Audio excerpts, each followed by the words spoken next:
പ്രിയപ്പെട്ടവർക്ക് നമസ്കാരം. എൻ്റെ പേര് ബിജി എന്നാണ്. ഞാൻ വളരെ വിഷമത്തോടു കൂടിയാണ് നിങ്ങളുടെ മുന്നിൽ നിന്നിരിക്കുന്നത്.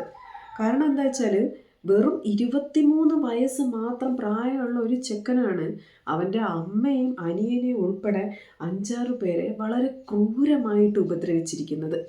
അവൻ്റെ അമ്മ ഇപ്പോഴും ജീവിതത്തിനും മരണത്തിനും ഇടയിലാണ്. ഇത്രയും കാലം എടുത്തുകൊണ്ട് നടന്ന് വളർത്തി കൂടെ കളിച്ച അനിയനെയാണ് അവൻ വളരെ മൃഗീയമായിട്ട് ക്രൂരമായിട്ട് കൊന്നു കളഞ്ഞിരിക്കുന്നത്. ആംബുലൻസ് ഡ്രൈവർ പറഞ്ഞത് ആ കുട്ടിയുടെ മൃതശരീരത്തിൽ ഒരു കണ്ണുണ്ടായിരുന്നില്ല എന്നാണ്. അത്രയും ക്രൂരമായിട്ടാണ് അവൻ കൊന്നത്. മാത്രമല്ല, അവൻ സ്നേഹിച്ചിരുന്ന പെണ്ണിനെ എല്ലാവരെയും ഇവൻ കൊല്ലാൻ പോവുകയാണെന്ന് അവനറിയാം. എന്നിട്ട് അവനും എലിവിഷം കഴിച്ച് മരിക്കാൻ പോവുകയാണെന്ന് അവൻ തീരുമാനിച്ചു.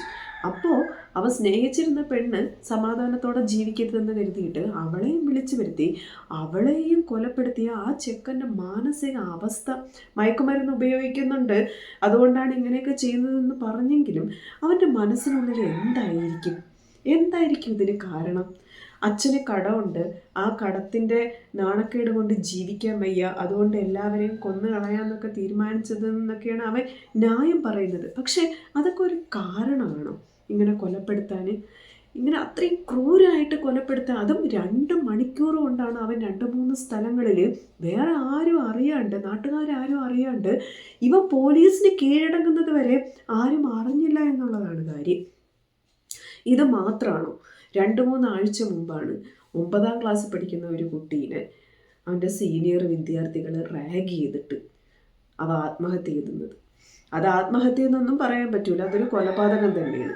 വേറൊരു കൊച്ചിനെ രാവിലെ വഴക്കുണ്ടാക്കി, സ്കൂളിൽ പോയപ്പോൾ രാവിലെ വഴക്കുണ്ടാക്കി, കൂട്ടുകാരനുമായിട്ട് വഴക്കുണ്ടാക്കി, എന്നിട്ട് ഈ പയ്യൻ സ്കൂളിലെ ലാബിൽ പോയിട്ട് കത്തിയെടുത്ത് സൂക്ഷിച്ചു വെച്ചു.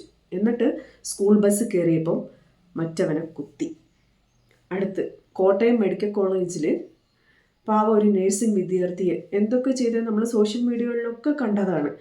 ഇവിടെ വയനാട്ടിൽ പൂക്കോട് വെറ്റിനറി കോളേജിൽ ഒരു കുട്ടീനെ പല കാരണങ്ങളും പറഞ്ഞിട്ട്, എന്ത് കാരണം തന്നെ ആയിക്കോട്ടെ, അവനെ എത്ര മൃഗീയമായിട്ടാണ് അടിച്ചും ഇത്രയും കുട്ടികളുടെ മുന്നിൽ വെച്ച് അടിച്ചും ഇടിച്ചും ഒക്കെ കൊലപ്പെടുത്തിയിരിക്കുന്നത്.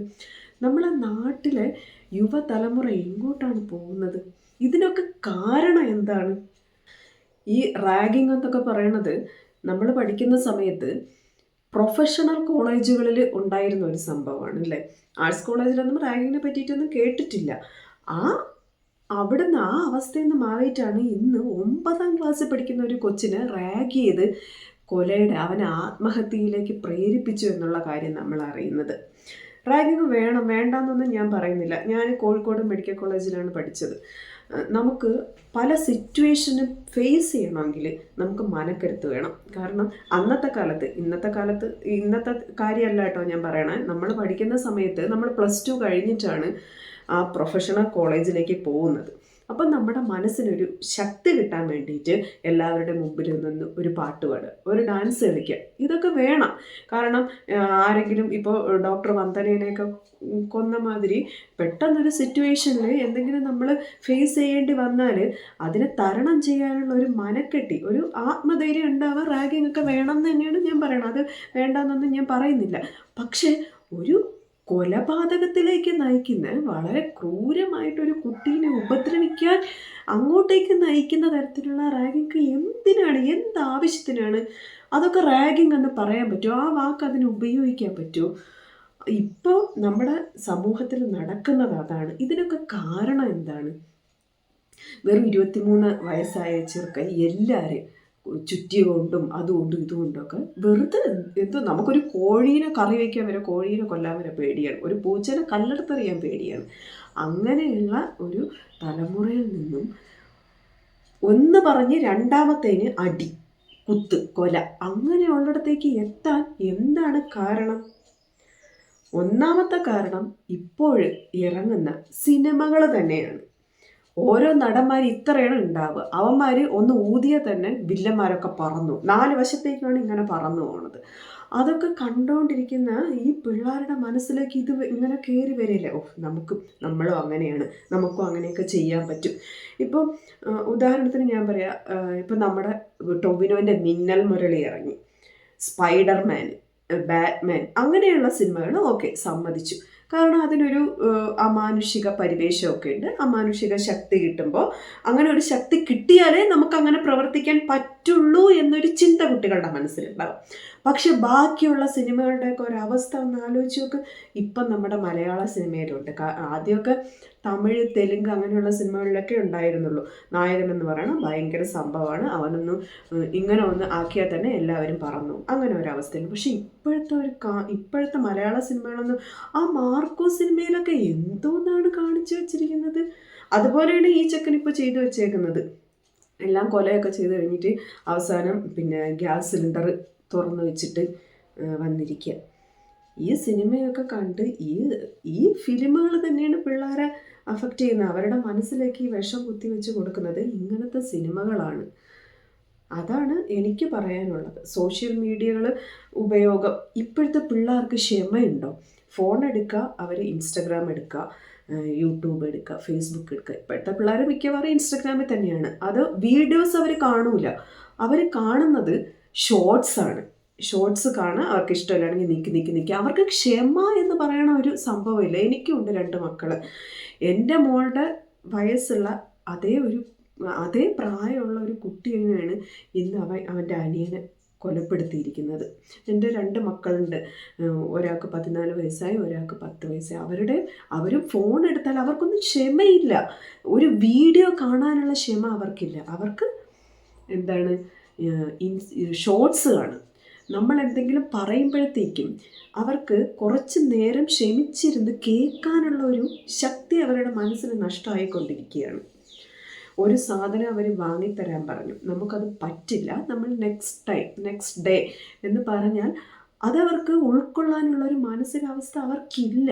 എന്താണ് ഇതിനൊക്കെ കാരണം? ഇപ്പോഴത്തെ സോഷ്യൽ മീഡിയകളാണ്. പിന്നെ ഇപ്പോൾ ഇറങ്ങുന്ന ഫിലിമുകളാണ് ഇങ്ങനെയുള്ള കൊലപാതകങ്ങളിലേക്കൊക്കെ നയിക്കുന്നത്. കേരളം ദൈവത്തിൻ്റെ സ്വന്തം നാടെന്നാണ് പറയുന്നത്. ഇപ്പോൾ കേരളത്തിൻ്റെ അവസ്ഥ എന്താണ്?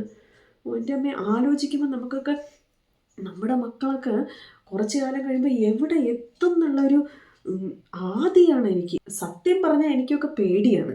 എനിക്കെന്ന് മാത്രമല്ല, ഇപ്പോൾ ഉള്ള മാതാപിതാക്കളുടെയൊക്കെ അവസ്ഥ അത് തന്നെ ആയിരിക്കും.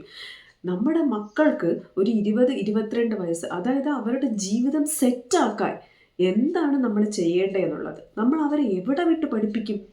എങ്ങനെയാണ് ധൈര്യത്തിൽ ഓരോ സ്ഥലത്തും വിട്ട് പഠിപ്പിക്കുക എന്നുള്ളതാണ്. അവിടെ ചെന്നാൽ അവരെന്താവും?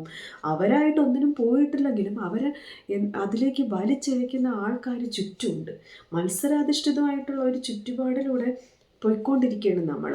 അതിനോട് പടവെട്ടിയിട്ടാണ് നമ്മൾ ജീവിതം നയിക്കുന്നത്. ആ സമയത്ത് പിള്ളേരെ അവർക്ക് അവരുടെ ലൈഫ് സെറ്റാവണമെങ്കിൽ നല്ലൊരു പ്രൊഫഷൻ തന്നെ അവർക്ക് വേണം താനും. പക്ഷേ അതിലേക്ക് നമുക്ക് വിട്ട് പഠിപ്പിക്കാനാണെങ്കിൽ പേടിയുമാണ്. ഇതൊക്കെ എവിടേക്കാണ് പോകുന്നത്? എവിടെ ചെന്നാണ് അവസാനിക്കാൻ പോകുന്നത്? ആരെയാണ് നമുക്ക് കുറ്റപ്പെടുത്താൻ പറ്റുക? വീട്ടിലുള്ളവർ വളർത്തുന്നത് അവരുടെ വളർപ്പ് ശരിയല്ല എന്നാണോ പറയാൻ പറ്റുക? അല്ല. എത്ര നന്നായിട്ട് നമ്മൾ വളർത്തിയാലും അവർ ജീവിക്കുന്ന സമൂഹം അങ്ങനത്തെ സമൂഹമാണ്. ഗവൺമെൻറ്റിന് എന്തെങ്കിലും ചെയ്യാൻ പറ്റുമോ? ഇപ്പം നമ്മുടെ പോലീസ് ഉദ്യോഗസ്ഥർക്ക് തന്നെ എവിടെയൊക്കെയാണ് ലഹരി മരുന്നുകൾ കൊടുക്കുന്നതെന്ന് അറിയാൻ പറ്റും. അതൊന്നും നോക്കണ്ട. ഇപ്പം ഈ പയ്യൻ കൊന്നത് അവൻ്റെ സ്വന്തം ആൾക്കാരെയാണ്. അവൻ്റെ അനിയനെ, അവൻ്റെ അമ്മയെ, അച്ഛൻ്റെ സഹോദരനെ, ആൻറ്റീനെയൊക്കെയാണ് കൊന്നിരിക്കുന്നത്. അമ്മുമ്മേനെ, കഥകൾ പറഞ്ഞു കൊടുത്ത് വളർത്തിയ അമ്മുമ്മേനെ. അപ്പോൾ പിന്നെ പുറത്തെ അവസ്ഥ ഒന്ന് ആലോചിച്ച് നോക്ക്. ഓരോ കൊലപാതകം ഇങ്ങനെ നടക്കുമ്പോൾ വരുന്നതാണ് ദൃശ്യം 1 മോഡൽ, ദൃശ്യം 2 മോഡൽ. എന്തൊക്കെയാണ് വരാൻ പോകുന്നതെന്ന് നമുക്ക്.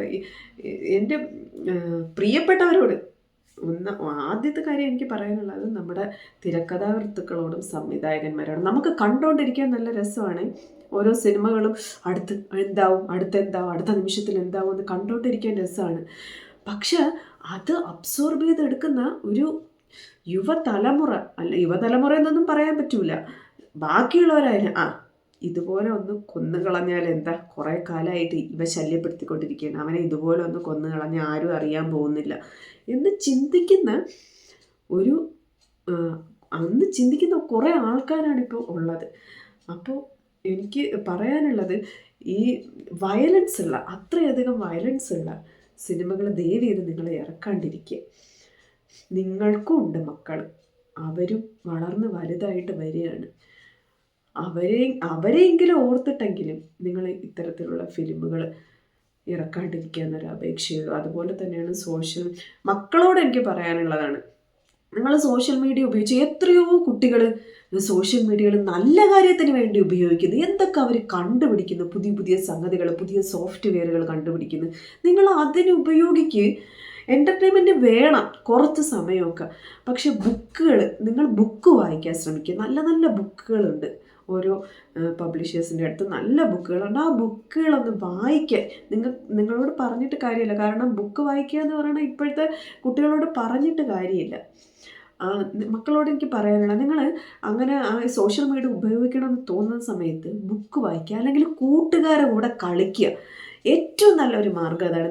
നമ്മുടെ കുട്ടിക്കാലത്ത് പിന്നെ കൂട്ടുകാരുടെ കൂടെ കളിച്ചിട്ടാണ് ടൈം സ്പെൻഡ് ചെയ്യുന്നത്. ഇപ്പോഴത്തെ മക്കൾക്ക് കളിക്കണ്ട, അവർക്ക് സോഷ്യൽ മീഡിയാസ് മതി. സ്മാർട്ട് ടി വികളാണ് അധികം വീട്ടിലുള്ളത്. ഫോണ് വേണ്ട, മൊബൈൽ ഫോൺ വേണ്ട, അതിൽ തന്നെ കിട്ടും. യൂട്യൂബും പിന്നെ പ്രൈം വീഡിയോ, നെറ്റ്ഫ്ലിക്സ്, എല്ലാ സംഭവങ്ങളും അതിൽ തന്നെ ഉണ്ട്. അപ്പോൾ അതിൽ നിന്ന് അവർക്ക് സിനിമ കാണാം. അതൊക്കെ ഒഴിവാക്കിയിട്ട് നിങ്ങൾ കൂട്ടുകാരുടെ കൂടെ കളിക്കുക, മനസ്സ് തുറന്ന് സംസാരിക്കുക, ക്ഷമിക്കാൻ പഠിക്കുക, കൂട്ടുകാരുമായിട്ട് അടി ഉണ്ടാക്കുക. അപ്പം നമുക്ക് എന്ത് ചെയ്യാം, ക്ഷമിക്കാനുള്ള ഒരു കഴിവ് കിട്ടും. അങ്ങനെ നമ്മൾ എത്രത്തോളം നന്നായിട്ട് ജീവിക്കാൻ പറ്റുമോ, നമ്മളെ കണ്ടിട്ട് പഠിക്കുന്ന പലരും ഉണ്ടാവും. നമ്മളെ കൂട്ടുകാർ നമ്മളെ കണ്ട് പഠിക്കും.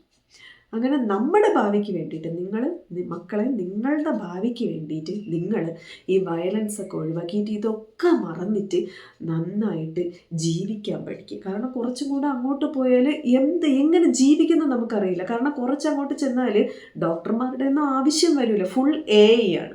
ഇനി വരുന്നതൊക്കെ AI ആണ്. ഇപ്പോൾ ജോലി ചെയ്യുന്ന പല ഫീൽഡുകളിലും ആൾക്കാരുടെ ആവശ്യമേ ഉണ്ടാവില്ല.